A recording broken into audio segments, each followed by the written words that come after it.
नमस्कार दोस्तों, ज्ञान सागर चैनल में आपका स्वागत है। तो दोस्तों, लास्ट क्लास में हम आपको ऊष्मा करा रहे थे। ऊष्मा एक बड़ा टॉपिक है, तो हमने उसके बारे में स्केल वगैरह आपको बता दिए थे। तो आज हम आपको बात करते हैं कि ऊष्मा का जो स्थानांतरण होता है वो किन विधियों से होता है। इन सभी बातों पर चर्चा करते हैं।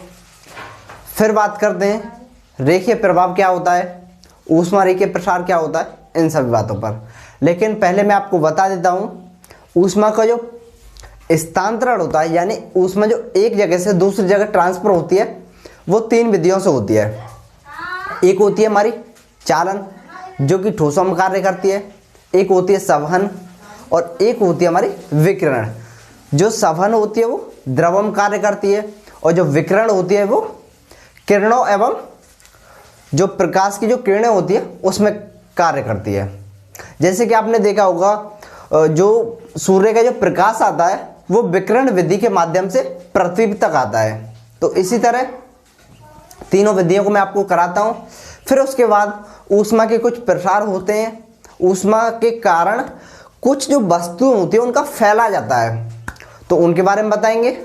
तो पहले मैं आपको जो मैंने आपको तीन विधि बताई है उनके बारे में लिखा देते हैं। और टॉपिक तो हमारा वही है ऊष्मा। तो ऊष्मा टॉपिक हमारा चल ही रहा था, जिसे हम कहते हैं हीट। तो ऊष्मा का स्थानांतरण जो कि तीन विधियों से होता है। ऊष्मा का स्थानांतरण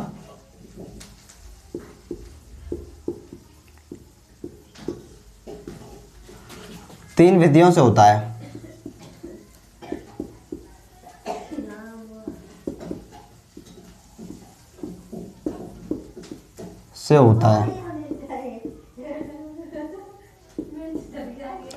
तो बात करते हैं पहली विधि की। तो पहली विधि है हमारी चालन। तो चालन होती है वो हमारी ठोसों में कार्य करती है, यानी कि ठोस वस्तुओं में कार्य करती है, या ठोस जो भी हमारा पदार्थ होता है उसमें कार्य करती है। तो पहली विधि कौन सी होती है हमारी? चालन। तो चालन हमारी फर्स्ट विधि होती है।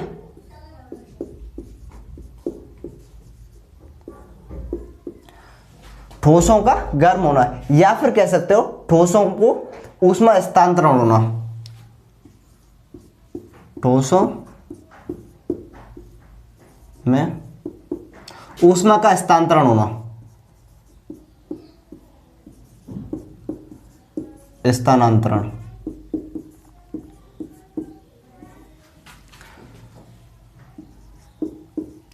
दोस्तों क्या होता है, जैसे कोई भी ठोस पदार्थ हो, या कह सकते हो जो लोहे के जो कोई भी पार्ट्स हो, तो जिन्हें हम गर्म करते हैं, या सरियों का गर्म होना, तो वो किस विधि के कारण होता है? चालन विधि के कारण। इसी तरह बात करते हैं, अगर आपसे कोई भी प्रक्रिया पूछी जाए या कोई भी एग्जाम्पल पूछा जाए ऊष्मा के मतलब ऊष्मा का संबंधित कोई भी आपसे एग्जाम्पल पूछा है, लेकिन अगर वो एग्जाम्पल ठोस वस्तु संबंधित है तो आप समझ सकते हो वो चालन विधि कार्य करेगी उस पर। तो दूसरी जो विधि है वो होती है हमारी संवहन। संवहन विधि। अच्छा, संवहन विधि किस प्रकार कार्य करती है? ये द्रवों में कार्य करती है। जैसे ऊष्मा का जो द्रवों के माध्यम से स्थानांतरण होना, जैसे मैं आपको बता देता हूं,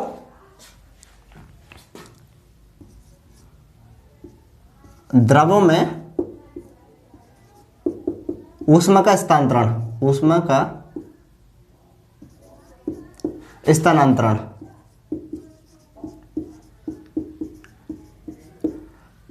और जैसे जो वर्षा आती है वो चक्रवात आते हैं, तो ये किस प्रकार करते हैं? संवहन विधि पर। जैसे कि वर्षा का आना, वर्षा का आना। दूसरा होता हमारा चक्रवात आना।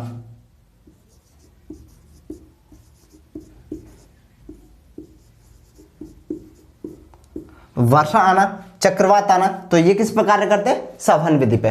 दोस्तों अब बात करते हैं जो लास्ट हमारी विधि होती है वो होती है विकिरण, जिसमें तरंगों और किरणों का प्रवेश होता है, या कह सकते हो तरंग और जो किरणें होती हैं वो विकिरण विधि पर कार्य करती हैं। तीसरी होती है हमारी विकिरण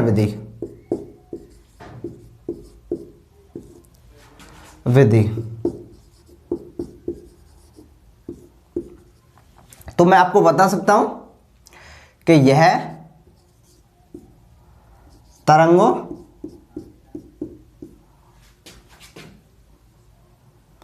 और किरणों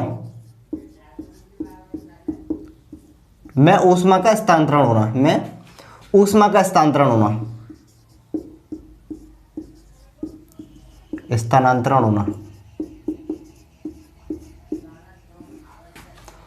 होना।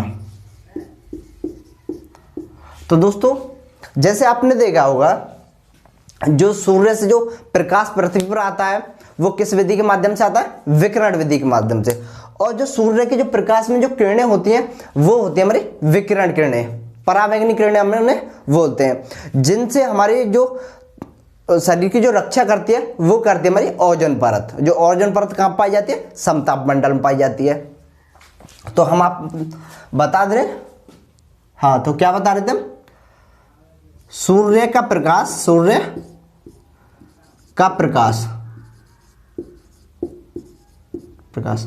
पृथ्वी पर आता है,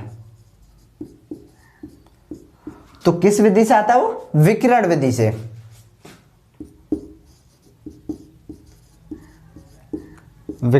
से। अच्छा, तो दोस्तों अब बात करते हैं कुछ प्रसारों की। ऊष्मा के कारण कुछ चीजों का प्रसार होता है। अब बात करते हैं किन चीजों का प्रसार होता है। तो प्रसार जो होते हैं वो 3 प्रकार के होते हैं। एक होती है हमारी रेखीय प्रसार गुणांक, दूसरा होता है आयतनिक प्रसार गुणांक, और तीसरा होता है हमारा क्षेत्रीय प्रसार गुणांक। कुछ इस तरीके से 3 प्रसार होते हैं। अब ये 3 प्रसार किस प्रकार कार्य करते हैं ये हम बताते हैं आपको, और इन्हें कुछ अलग अलग सिंबल से प्रदर्शित किया जाता है, उन सिंबलों को बताएंगे, और जो सिंबलों का अनुपात होता है उनके बारे में बताएंगे। तो देखिए, आपने सुना होगा एक होता हमारा रेखीय प्रसार गुणांक।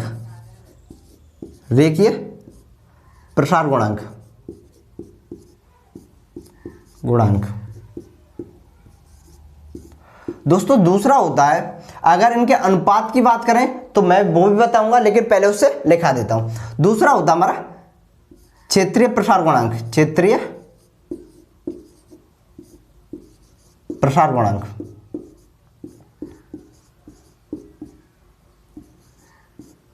तीसरा होता है हमारा आयतनिक प्रसार गुणांक, यानी कि किसी भी जो वस्तु का आयतन में किस तरह प्रसार होता है। आयतनिक प्रसार गुणांक,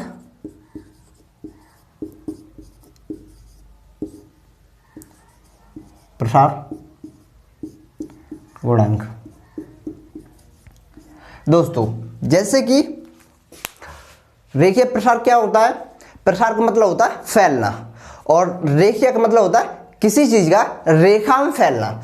तो इसका जो एग्जाम्पल होता है वो होता है, आपने देखा होगा जो पटरी होती है, यानी रेल की जो पटरी होती है उसके बीच थोड़ी सी जगह छोड़ी जाती है। हालांकि अगर 2 पटरियों के बीच देखा जाए तो काफी जगह छोड़ी जाती है, लेकिन जो उनकी कैंची होती है जिसे हम बोलते हैं क्रॉसिंग, तो क्रॉसिंग में देखा होगा थोड़ा सा इतना सा फासला दिया होता है। क्यों दिया होता है? क्योंकि जो गर्मियों के मौसम में ऊष्मा के कारण जो लोहा होता है उसका प्रसार होता है, वो फैलने लगता है, वो हल्का हल्का सा पिघलने लगता है। ऐसा नहीं है कि वो मोम की तरह पिघल जाए और फैल जाए, इतना भी नहीं फैलता है, मात्र थोड़ा थोड़ा फैलता है। किस तरीके से फैलता है? तो पहले मैं उनका सिंबल बता देता हूं, इन्हें किस सिंबल से प्रदर्शित किया जाता है। इसे अल्फा, इसे बीटा और इसे गामा से प्रदर्शित किया जाता है। अगर आपसे पूछा जाए अल्फा बीटा गामा का जो अनुपात होता है वो क्या होता है, तो मैं आपको यहां लिखा देता हूं, अल्फा अनुपात बीटा अनुपात गामा। इनका जो अनुपात होता है 1:3 अनुपात में होता है। 1:2:3। काफ़ी बार पूछ लिया जाता है कि अल्फा बीटा गामा का जो अनुपात होता है वो क्या होता है, या कह सकते हो रेखीय प्रसार गुणांक, क्षेत्रीय प्रसार गुणांक और आयतनिक प्रसार गुणांक का अनुपात किस प्रकार होता है। तो मैंने आपको लिखा दिया है दोस्तों। अब बात करते हैं इसके एग्जाम्पल की। तो एग्जाम्पल क्या होते हैं, जो दो पटरियों के बीच में थोड़ी सी जगह का छोड़ा जाना। दूसरा होता है हमारा जो विद्युत या टेलीफोन की जो लाइन होती है, जो तार होते हैं, उन्हें सर्दियों में लगाते हैं। क्यों लगाते हैं मैं आपको लिखा दूंगा। तो पहले मैं आपको एग्जाम्पल लिखा देता हूं, फिर इन्हें डिटेल में समझा दूंगा। जैसे रेल की पटरियों के बीच, रेल की पटरियों के बीच, पटरियों के बीच थोड़ी सी जगह का छोड़ा जाना।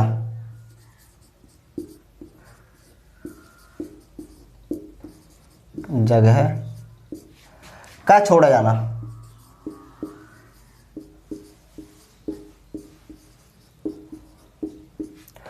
क्यों छोड़ते हैं, क्योंकि वो पटरियों का जो लोहा होता है वो पिघलकर एक दूसरे के साथ मिल ना जाए, इसलिए।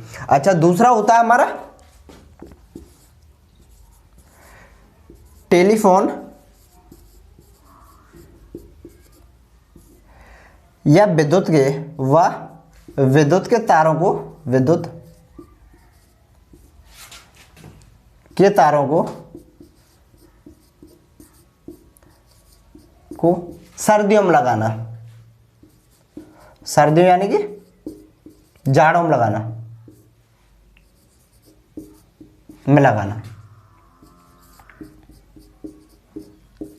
अच्छा, एक होता है दोस्तों जो आयतन का प्रसार गुणांक होता है, किस तरह, जल का आयतनिक प्रसार गुणांक।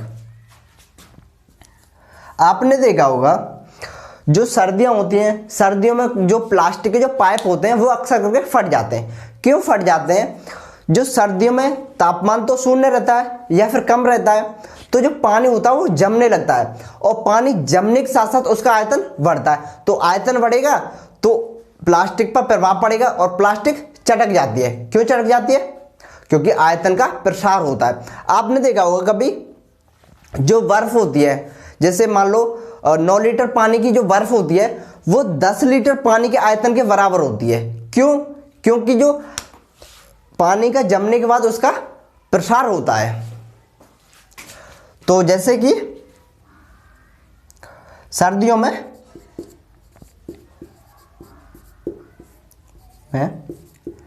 प्लास्टिक के पाइपों का फटना या चटकना। सर्दियों में प्लास्टिक के पाइपों का, प्लास्टिक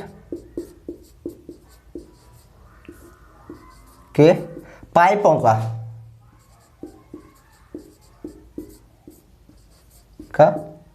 फटना व चटकना, फटना व टूटना। तो ये दोस्तों मैंने आपको तीनों के एग्जाम्पल लिखा दिए हैं, तो ये आप नोट कर लीजिए। फिर उसके बाद मैं आपको बताता हूं कि कुछ क्रियाएं होती हैं, उन क्रियाओं का किस नाम से जाना जाता है, उनका तापमान क्या होता है, इन सभी बातों पर। तो आप इसे नोट कर सकते हो, कोई भी स्क्रीनशॉट लेके नोट कर लीजिए। तो अब मैं मिटा देता हूं।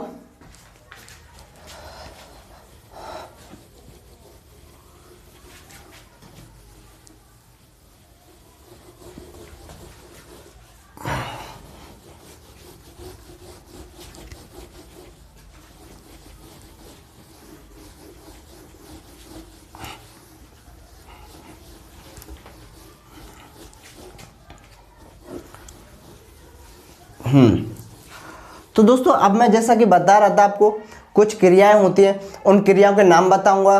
कि जैसे कि कोई ठोस वस्तु होती है वो जल बनती है, यानी जो बर्फ का जल बनना, ये कौन सी क्रिया है और किस तापमान पर ये बनती है। जैसे मैं आपको लिखा दूं, जैसे एक होती है हमारी ठोस, फिर वो क्या बन जाती है, वो बन जाती है हमारी द्रव। उसके बाद क्या बनती है, गैस। तो देखो जो ठोस होती है उसे हम थोड़ा सा ताप दें यानी थोड़ी सी ऊष्मा दें तो वो पिघल कर क्या बन जाती है, द्रव बन जाती है। तो ठोस जो द्रव बनती है तो उसे क्या बोलते हैं, उस क्रिया को गलन कहते हैं। हम क्या कहते हैं, गलन, गलन कहते हैं। अगर बात करें जैसे क्रिया का नाम तो क्या है, गलन। अब बात करते जिस क्रिया पर ये बनती है यानी ठोस से द्रव में बदलती है उस क्रिया को तो हम गलन कहते हैं, लेकिन उस तापमान को क्या कहते हैं हम, गलनांक, गलनांक कहते हैं। इसी तरह द्रव से जो गैस में जो बदलने की जो क्रिया होती है उसे हम कहते हैं, उसे हम कहते हैं वाष्पन, वाष्पन कहते हैं। अगर बात करें उसके तापमान की, जिस तापमान पर ये एक अवस्था से दूसरी अवस्था में बदलती है तो उसे हम कहते हैं क्वथनांक। तो आपको पता होना चाहिए कि द्रव से गैस में बदलने की जो क्रिया होती है उसे वाष्पन कहते हैं और उस तापमान को क्वथनांक कहते हैं। तो अब बात करते हैं दोस्तों, ये तो हमें पता है, लेकिन इस क्रिया की जो गैस से जो क्रिया बदलती है उसे क्या कहते हैं, तो उसे हम बोलते हैं संघनन। क्या बोलते हैं, संघनन। द्रव से गैस बनी लेकिन गैस से फिर द्रव बनी, उस क्रिया को बोलते हैं संघनन। एक और क्रिया होती है, द्रव से ठोस बनने की जो क्रिया होती है उसे बोलते हैं हिमीकरण। क्या बोलते हैं, हिमीकरण। और जिस तापमान पर यह क्रिया बनती है उसे बोलते हैं हिमांक। उस क्रिया को क्या बोलते हैं, हिमांक। तो दोस्तों ये तो अक्सर क्रिया किताबों में मिल जाती है, आपको आसानी से मिल जाती है नॉर्मली, लेकिन एक क्रिया मैं आपको और बताता हूं। वो क्या होती है, ठोस द्रव में बदल रहा है फिर उसके बाद गैस में बदल रहा है, लेकिन ठोस डायरेक्टली गैस में बदलता है, उस क्रिया को क्या कहते हैं, जो ठोस होता है हमारा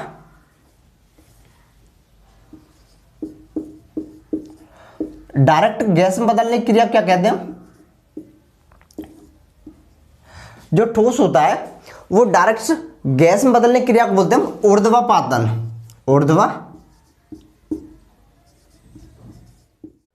ठोस से गैस में बदलने की क्रिया को हम ऊर्ध्वपातन कहते हैं, और गैस से ठोस में बदलने की क्रिया को बोलते हैं हम घनीकरण। घनीकरण थोड़ा साफ तरीके से लिख देता हूं मैं आपको।